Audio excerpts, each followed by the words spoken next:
Hello दोस्तों, हमारे YouTube channel पे आपका स्वागत है। मैं हूं कमलकांत और अभी हम बात करेंगे BPSC 66 में पूछे गए कुछ ऐसे प्रश्न की जिस पर अभी जो है कि लोगों में बहुत सारे लोग जो है कि इसको लेकर कह रहे हैं इसका उपयुक्त आंसर क्या होगा। संशय की स्थिति है कुछ लोगों में, तो इस पे हम बात अभी रखने जा रहे हैं। पहला प्रश्न है, दांडी यात्रा कितने दिन चली थी? तो देखिए, ये यात्रा आपको शुरू हुआ था 12 मार्च से और ये पूरा कर लिया गया था 5 अप्रैल को, और 6 अप्रैल को नमक कानून तोड़ा गया था। तो यात्रा में जो लगा समय है टोटल आपको 24 दिन ही है। अगर 12 से जोड़ें तो 12 और 31 के बीच 19 और 5 24। ठीक है, अगला प्रश्न है, प्रसिद्ध गीत सरपरोशी की तमन्ना अब हमारे दिल में है के रचयिता कौन है?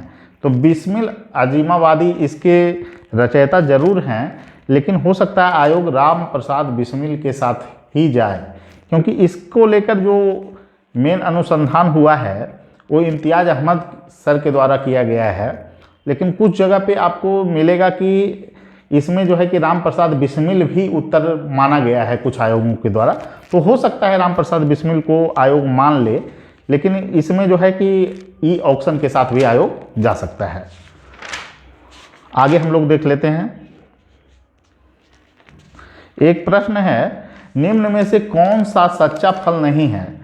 तो इसमें जो है आपको कुछ लोग बोल रहे हैं कि खजूर भी होगा, तो खजूर इसमें नहीं होगा। आपको सच्चा फल नहीं है तो सेव और कटहल के संदर्भ में बोला जाता है, तो उसका उपयुक्त आंसर सेव सही है।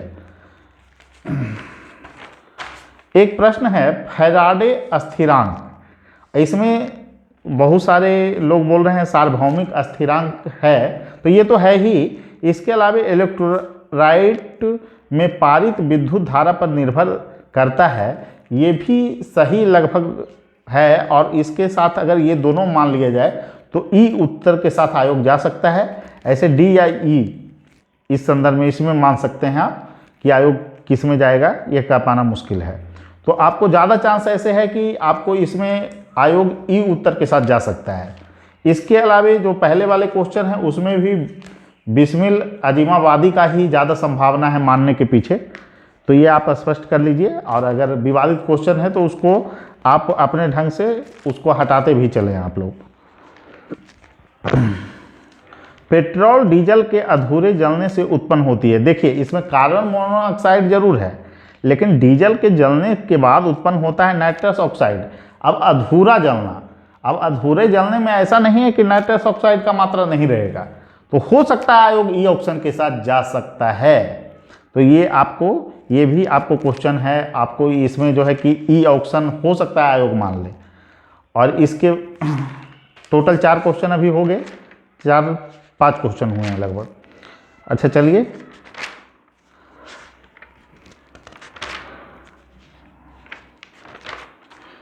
ये है, इजराइल से शांति समझौता करने वाला पहला अरब देश कौन सा था?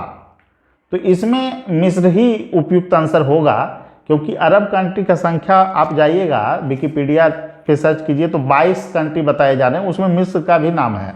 तो मिस्र ऐसे आपको इसका उपयुक्त आंसर होना चाहिए। मिस्र के बाद जॉर्डन के साथ किया गया था ये। और फिर किस मुगल शासक ने चित्रकारी के लिए कारखाने बनवाए? यह बहुत ही विवादित प्रश्न है, और इसके संदर्भ में आयोग जो है कि आपको सही उत्तर के रूप में आपको बी या सी किसी के साथ भी जा सकता है, लेकिन ज़्यादा चांस आपका बी का है। तो यही है, विवादित क्वेश्चन में जो आपका चांस महत्वपूर्ण बताया जा रहा है उसको ही आप माने। अब फिर आयोग का देखते हैं कि क्या मानता है। फिर अगला प्रश्न है, जनजाति और जिले में निम्न जोड़ों में से कौन सा जोड़ा सही नहीं है? तो कुछ लोग इसमें बोल रहे थे कि मुंडा जमुई में नहीं है। देखिए, सही नहीं है पूछा गया है, तो मुंडा जमुई में आपको है। और उराव सुपौल, उराव जो जनजाति है ये मूल रूप से आपको जो है कि आप इधर देखिएगा बिहार का जो क्षेत्र है, तो उसमें जो है कि आपको ये कैमूर वाले क्षेत्र में मुख्य रूप से थे शुरुआत में। फिर उसके बाद आप देखिएगा चंपारण के कुछ एरिया में उराव का जो है क्षेत्र रहा है, लेकिन सुपौल वाले एरिया में उराव का नहीं है। तो ये आंसर सी ही माना जाएगा। बिहार राज्य के कुल भौगोलिक क्षेत्र की तुलना में समस्त वन क्षेत्र का प्रतिशत है।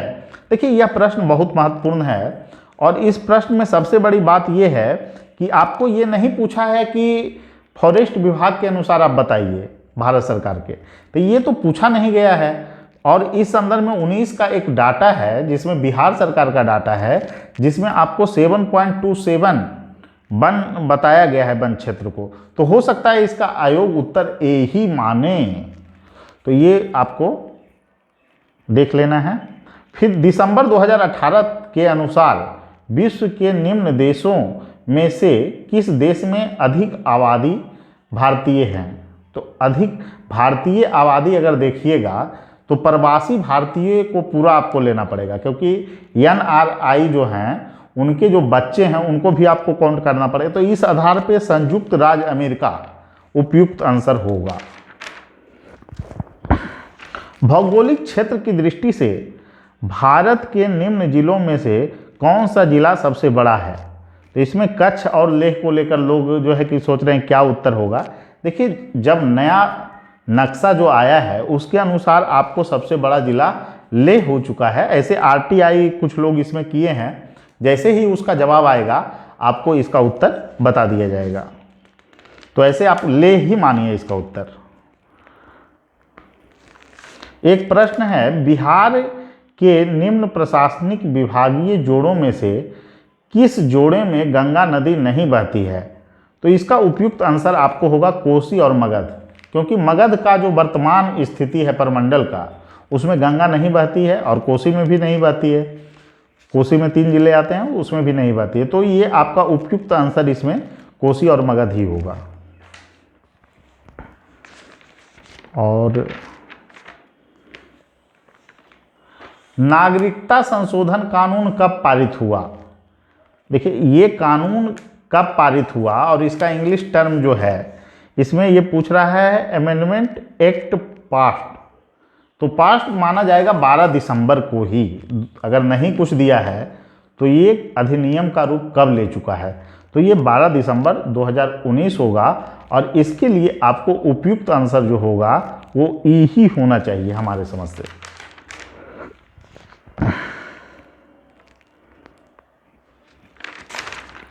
ठीक है, तो लगभग हो चुका है सारा प्रश्न जो विवादित है और उसमें जो हम कंफर्म बता रहे हैं कि वो मानना चाहिए, अभी तत्काल में वही मानिए।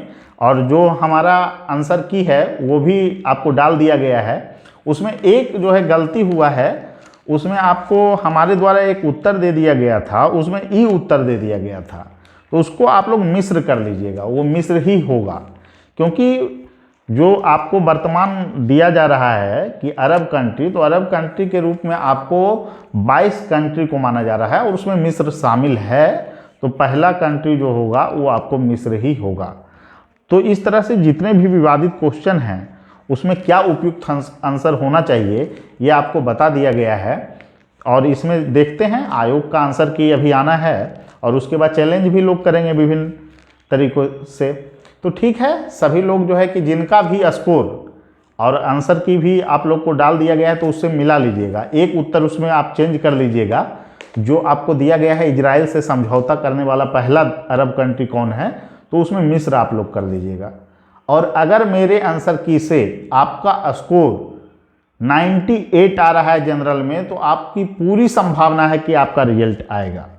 और उसी तरह से जो कटअप दिया गया था, जो रेंज बताया गया है, वो आयोग के की से जिनका भी उतना उत्तर आता है, आप लोग अच्छे ढंग से मेंस की तैयारी शुरू कर दीजिए। और मेंस की तैयारी जो है हम लोग के द्वारा भी करवाई जा रही है। अभी टेस्ट सीरीज जो है कि लॉन्च कर दिया गया है और टेस्ट सीरीज का जो प्रारूप है उसमें हम लोग जो है टेस्ट ले रहे हैं। तो पहले आपको हिस्ट्री का शुरू किया गया है, उसमें डेली क्वेश्चन दिया जाएगा। अभी संस्थान जब हमारे खुलेंगे, पटना में जब खोला जाएगा, तो उसमें जो है कि आपको टेस्ट का प्रारूप जो होगा वो रविवार का रहेगा।